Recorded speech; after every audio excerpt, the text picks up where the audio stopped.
this is Kitty Singleton in the Fox Newsroom. Joining us tonight is the Director of Housing and Urban Development, Mr. Richard Sullivan. Mr. Sullivan, how have the recent budget cuts affected HUD? Terribly. Our agency was one of the hardest hit by the cutbacks, largely due to the negative press over past scandals, which is tragic because low-income housing is essential to the welfare of the country. By making cutbacks in our department, you are really shutting the door on the future of our children. But what reassurances do we have that impropriety won't happen again? Well, I guess all you have is my word. See, when the Treasury was first set up, they lacked a mission statement. Unclear goals of the department that allowed the situation to get way out of hand. Employees were not required to get projects and loans approved through proper channels. But since that time, new rules have been implemented which provide safeguards against that ever happening again. Now, you mentioned a mission statement. What is HUD's mission statement? Well, I can't tell you the exact wording, but we are here to help provide low-income families the chance for affordable housing and, in the process, help develop in the city. How will the cuts in the budget hurt HUD? Well, Kitty, the budget cuts were based on the idea that the interest rate would fall below 4%, thus lowering the need for HUD dollars. But the interest rate has remained constant, which will deplete the funds that HUD has allowed for low-interest loans. So what exactly is HUD doing to revitalize the nation's crime-ridden public housing? Well, as you know, there are over 3.4 million Americans living in public housing, and HUD has delegated over $483 million for rebuilding and security purposes. We're here open to improve the housing department so that the families can once again feel secure in their homes. But won't the cutbacks be detrimental to public housing? Regardless of the presidential budget cuts, public housing is our #1 priority. So I would like to reassure the low-income tenants that even though the president is retreating from urban homesteading, the housing department would not abandon these people. Now, what projects can we expect to see from HUD in the near future? Oh, well, to name all the goals of HUD would be futile considering the time allotted here.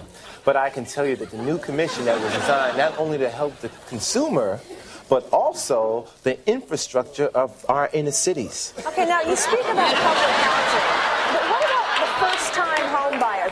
With proper employee verification, we can ensure that those people will be the first on the list to get homes with substantial down payments.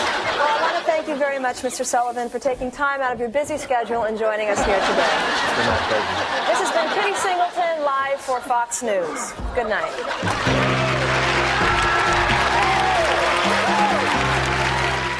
Hello, this is Shelley Miller reporting live from Fort Lauderdale, Florida for Fox News. I'm joined today by City Councilman Bill Davis.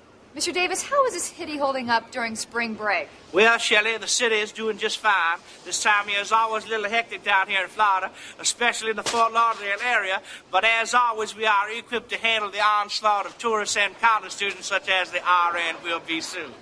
How long does the spring break season last?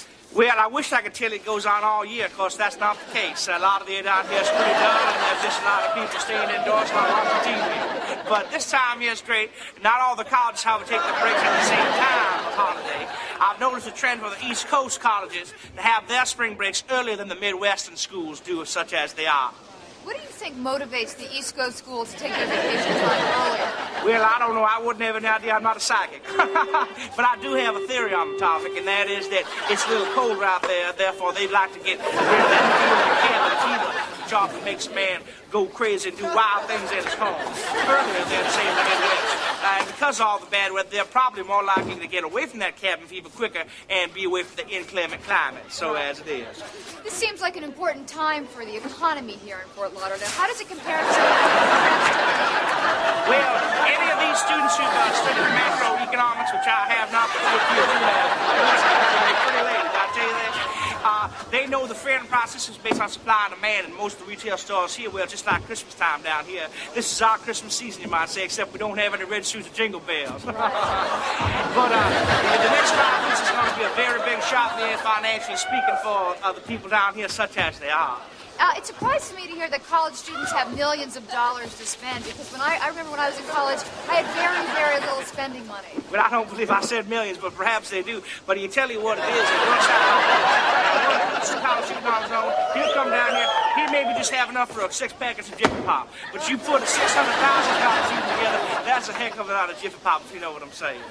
What are other ways that the students help the economy? Well, the students bring a lot of sand into the area, and the sand actually contributes to the sand we have here. They just track it in from other students. Also, there's companies that try to target these students who are between 18 and 24, and that transitions to big dollars. So they just set the headquarters up down here during the break. That's big money for a corporate person. I understand. Well, Mr. Davis, I thank you for your time and Well, thank hospitality you, here. You're pretty as a peach. Did I tell you that? Thank I you like very them earrings. much. My gal has a pettish like them. Well, I bought them here in Fort Lauderdale. Did you? Well, that's yes, good. I did. They probably made by one of our local craftsmen. Well, they were. That's what they said. All righty. Well, thank you, You Mr. take care Davis. now. And as you look around the beach, you'll see a lot of fun and a lot of excitement. I'm Shelley Miller here at Fox News. This is Debbie Woodruff coming to you live from the corner of Anderson and Wilder, where just moments ago a fire has erupted, leaving 3 dead and possibly 2 others wounded. I have with me Officer Douglas Danforth of Precinct 26. Officer Danforth? Yes, Debbie. Officer, early reports have indicated that these deaths are organized crime related. Can you confirm this? It would certainly seem so, Debbie. The victims were all known to be affiliated with the Parigi crime family. As you know, the family has been torn by a bloody power struggle since last month's death of the reputed godfather, Roberto Parigi. So, do you have positive identifications on these victims? We won't be positive until we can check the dental records, but these men were well known around the neighborhood as well as the family in But just tonight, I've been speaking with some local residents, and they seem very reluctant to say anything about these men. Is that for fear of reprisals? I'm going to have to say partially. Despite its troubles, the Parigi family remains a force in this community. Certainly nobody wants to go on record identifying these men as criminals. But you also have to realize that the community, these men are commanded. They got respect in the community. But that money, does that come at a price? They're family men, and absolutely it does come at a price. We're talking business loans at up to 50% interest, and believe me, if you didn't pay on time, you won't be very lucky. I see. Do you have any leads on who might want these men dead? Right now, our best guess is it was an inside job, perhaps linked to the reports that an internal battle... So wait a second. Do you see these deaths as the end of a bloody power struggle, or just the beginning? Rival organizations may see this as their chance to rid themselves of the Parigi family once and for all. So what you're saying is the community can rest easy tonight. I wish I knew, Debbie. In the meantime, residents in the community will surely feel increased police presence. We're on top of the matter, and I'd like to stress that nobody in this community has anything to fear. Thank you very much, Officer Danforth.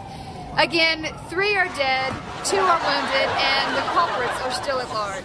From the corner of Anderson and Wilder, this is Debbie Woodruff.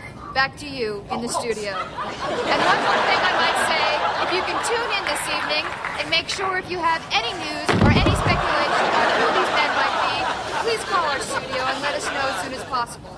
Thank you very much. Back to you, Bob. This is Jennifer Moss coming to you live from the Green Ridge Forest, the center of a brewing controversy between wildlife conservationists and loggers who would like to have this area leveled. With me now is Park Ranger Dan McDermott. How you doing? Fine, thank you.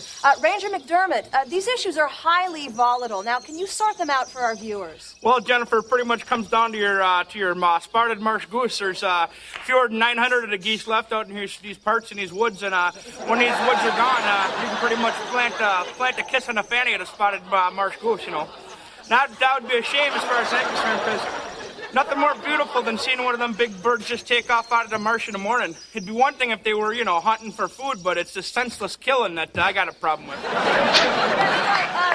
it be possible to relocate this wildlife? Well, you got to realize you can't just take one element out of the ecosystem. You got your fly, your mosquito, you got your elm beetle, and you take them, so pretty much you're up to your eyeballs and bugs.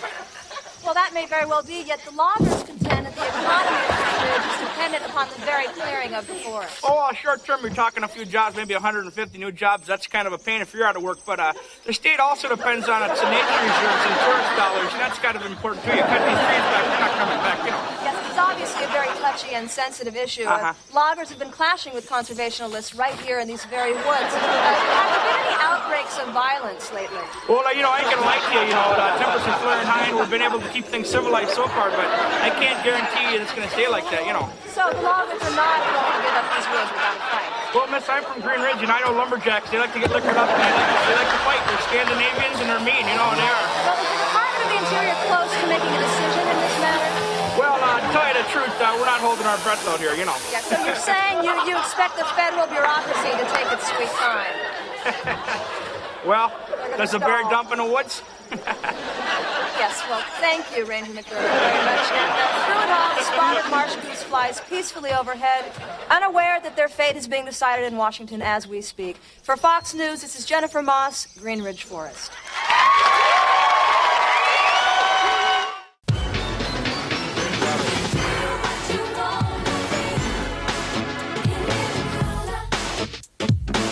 In every